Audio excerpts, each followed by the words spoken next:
Many employees these days may feel disconnected from their jobs or the company culture as a whole. Don't conduct your analysis in isolation because data is so incredibly powerful. Not defending just the tribe, but defending the organization. Those creative people that you really want to keep empowered, keep excited, keep motivated, keep thinking. A good experience pays dividends down the line. Stereotypes tend to break down in proximity. Welcome to We're Only Human, a podcast about human resources, business, technology, and the workplace. My name is Ben Eubanks, your host, and I'm so glad you're here.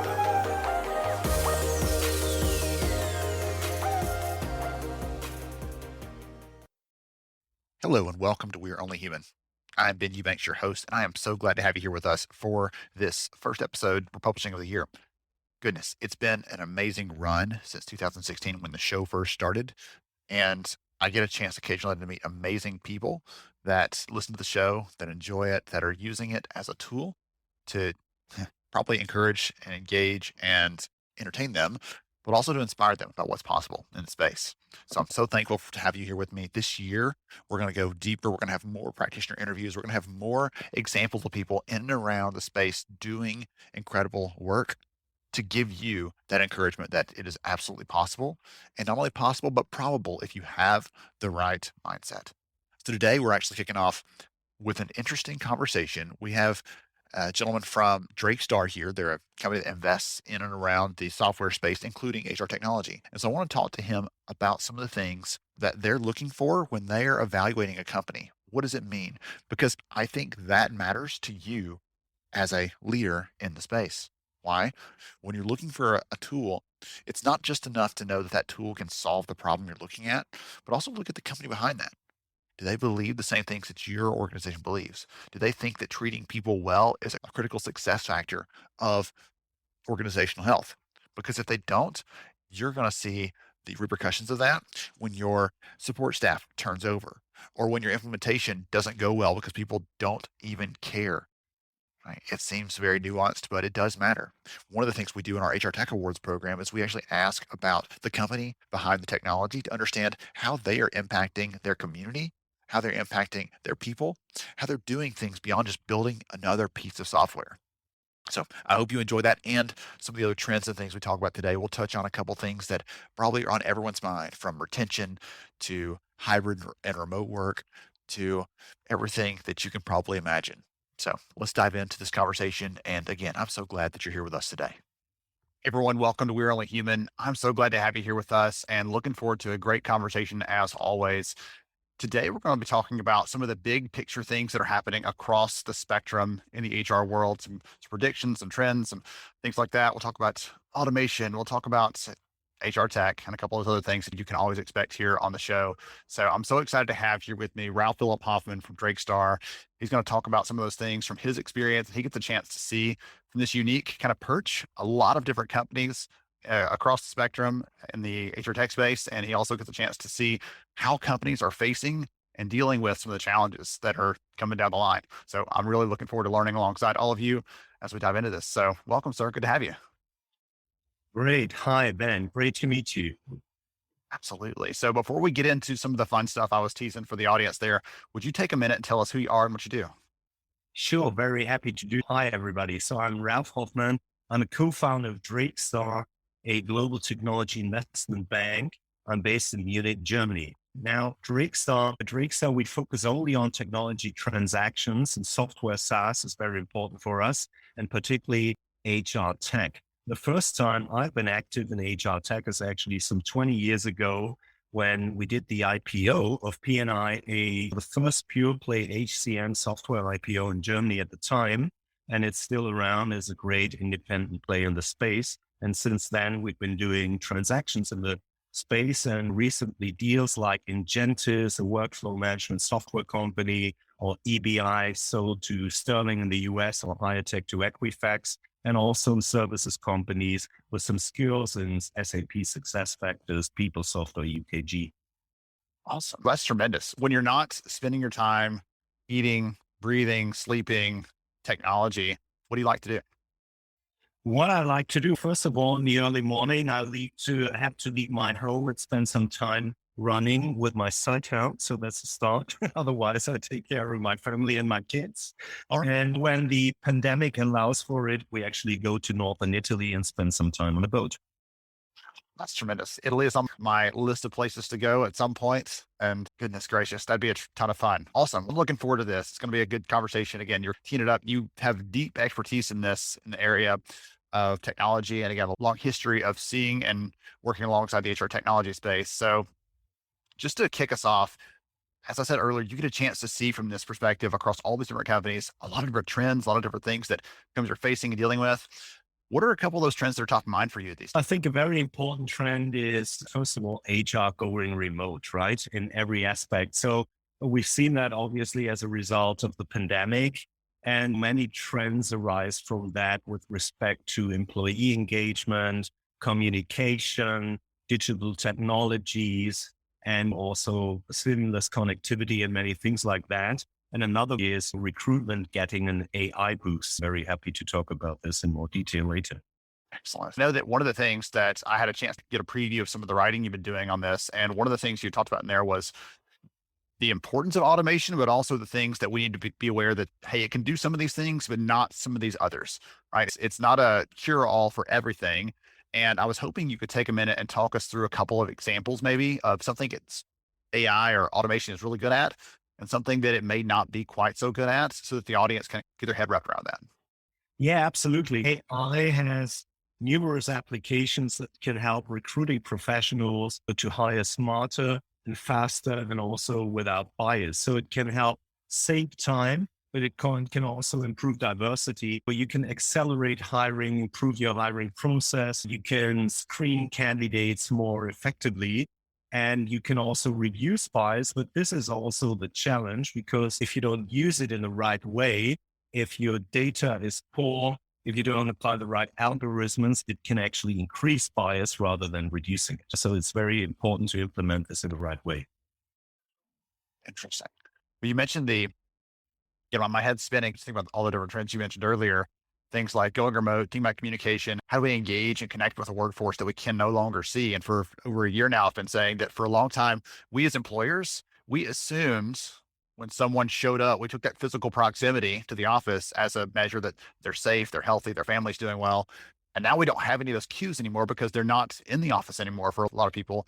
And so I'd love to hear from you what you're seeing there around the remote piece. What are companies thinking about, struggling with, excited about potentially? Talk about some of those. Yeah, it's very interesting because the last couple of months, we've seen that companies basically have three choices. The one extreme probably being the office path as pursued, for example, by Goldman Sachs. They want to see everybody back to the office. The other extreme being entirely remote. Companies such as GitHub, they only want to meet once a year. Basically, more or less, everybody is remote. The basically approach that most companies want to apply going forward is the hybrid model, which can obviously be structured in a different way. But the thing is, no matter how you do it, understand that hybrid has its own challenges, to embrace those challenges, because if you do it well, you really have a competitive advantage. And if not, there's a risk that you lose talent because they simply walk away over time. And a couple of things. One is, to start with, is employee engagement. With remote work coming up, this is a new challenge for HR professionals.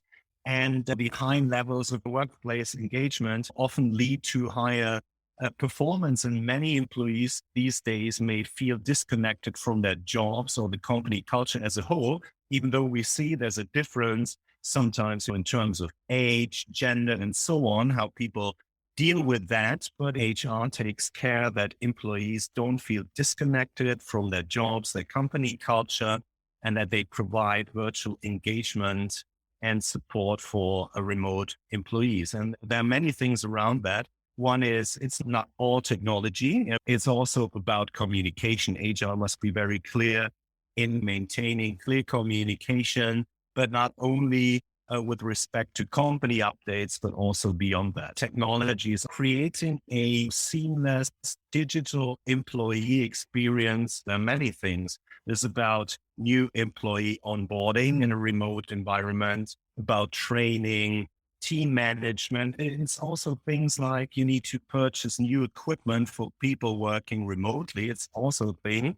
But another one, I think a very important success factor can be seamless connectivity to connect those that are remote with those people in the office. And it's a technology matter, but it's also a matter of guidance and how to deal with it. For example, you can connect meeting rooms to organizations' video conferencing software, and this enables those working remotely to see and engage with everyone in the room, not the one just like sitting in front of a laptop, but everyone, which makes a difference. And you can also make it mandatory for all meetings to include a video conferencing link.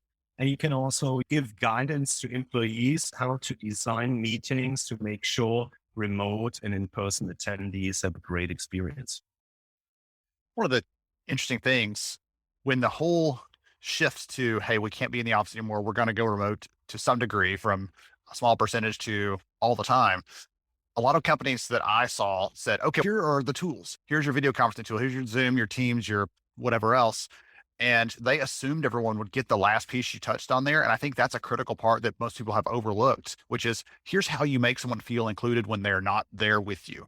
Because the research shows when people are not physically in an office and there's a group in the office, it's easy to feel a little bit distant emotionally, obviously physically, but emotionally as well from the rest of the workforce and feel disengaged.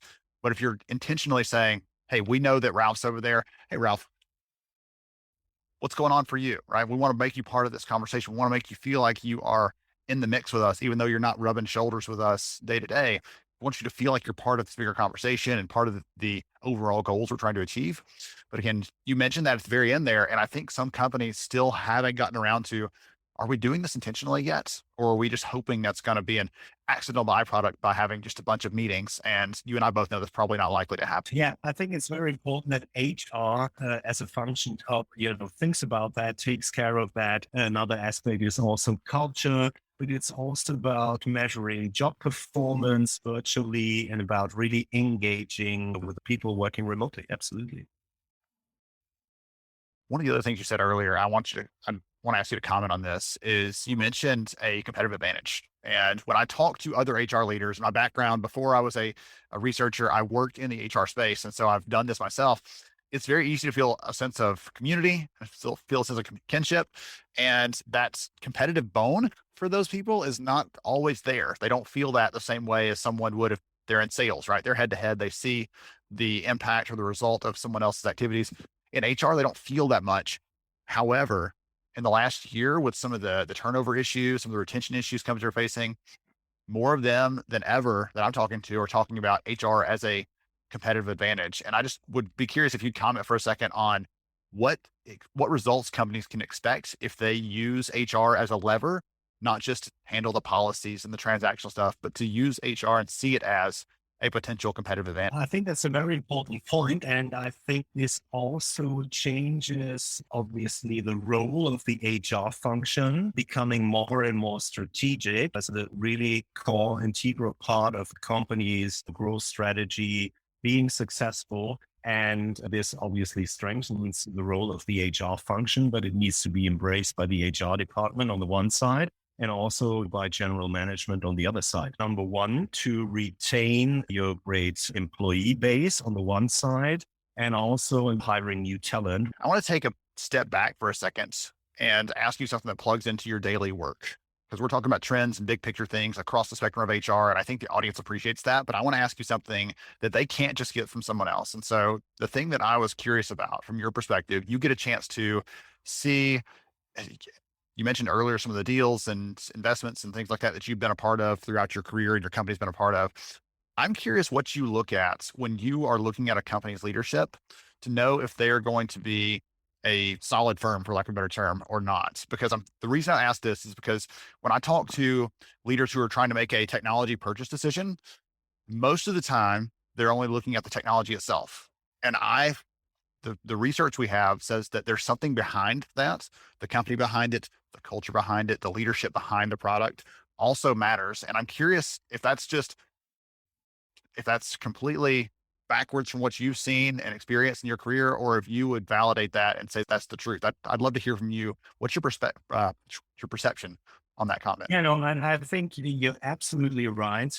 And this is pretty much in line with my perception. So obviously, I'm looking at interesting HR tech companies on a very regular basis, obviously, as part of my job. And I'm in contact with many age tech entrepreneurs. And the interesting thing is that from the perspective I look at these companies, which is this a great company with a long-term perspective creating value, which very large extent is obviously also important for a customer from the usage perspective, then I think that many of these very successful companies providing high quality products that can really make a difference for their clients are companies where entrepreneurs have been building such a company over a long period of time. Initially, when they founded this company, there was a certain challenge in an HR process which triggered them to start building this company. And very interesting examples for Ingentis, where we've done very interesting transactions a couple of months ago. They basically totally changed the visualization process or the visualization of HR processes. Yeah. Because initially they saw, okay, we're in org charting, what's going on. And the thing is, this has totally dramatically changed over time, describing workflow processes, which has an impact on so many strategic things. But the underlying aspect is really there are guys who understand the HR process, who engage in creating a solution which is great, and their customers can basically feel it. And that's why they are very successful. Solving a real problem. That's part of your answer there, right? Solving a real problem. That seems so elementary. And yet I meet companies that are trying to start up or trying to solve a problem that I have not yet heard identified by any of the personas, the stakeholders, the buyers that they're actually trying to sell to.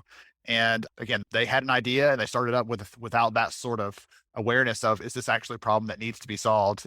Or is this just something that people talk about or gripe about, but there's not really a need for it or a desire for it in the marketplace. So that's one thing I've seen, but goodness, I love the example of the workflows as part of this bigger picture though, because I'm thinking all the times that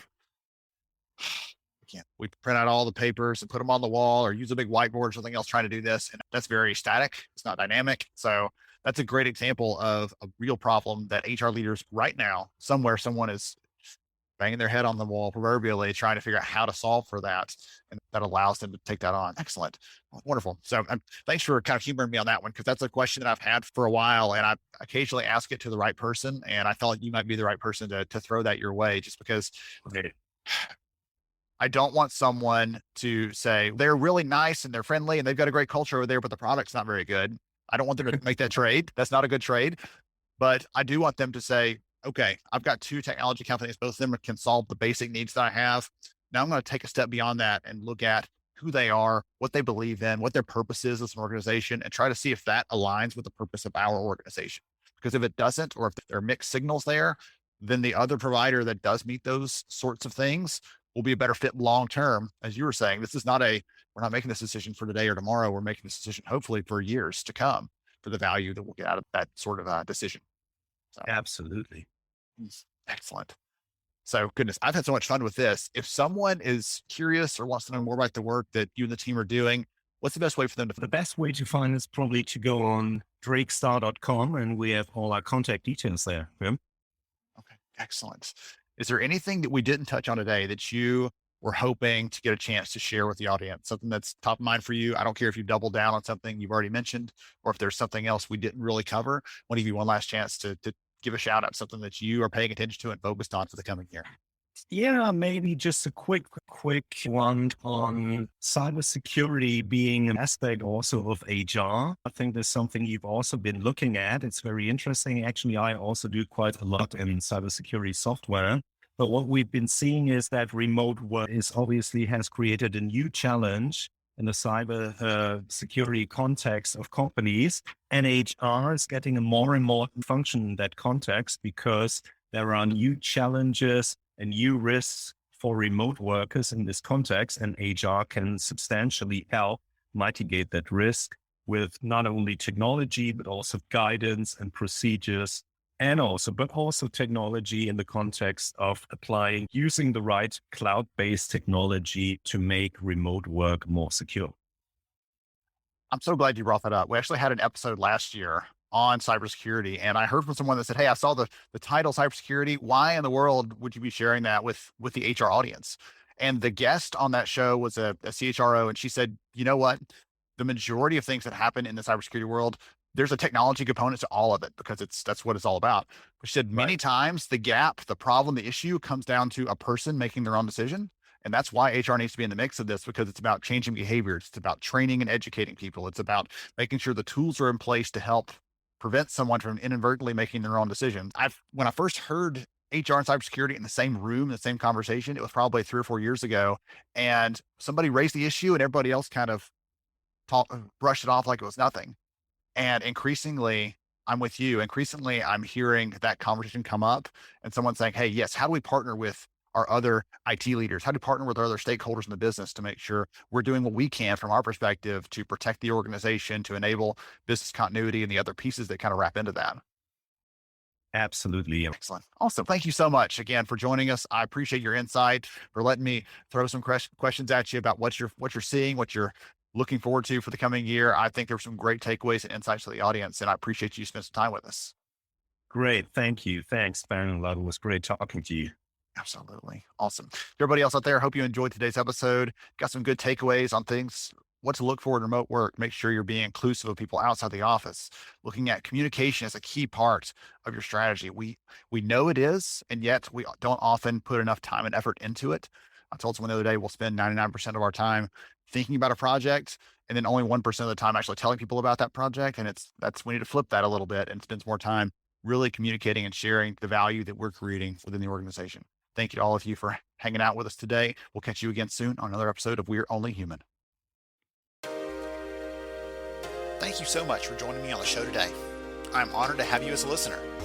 If you enjoyed this episode, please take 10 seconds to rate it at iTunes, Stitcher, or wherever you listen to your podcast. Also, if you know a friend that could benefit from today's conversation, please pass it their way.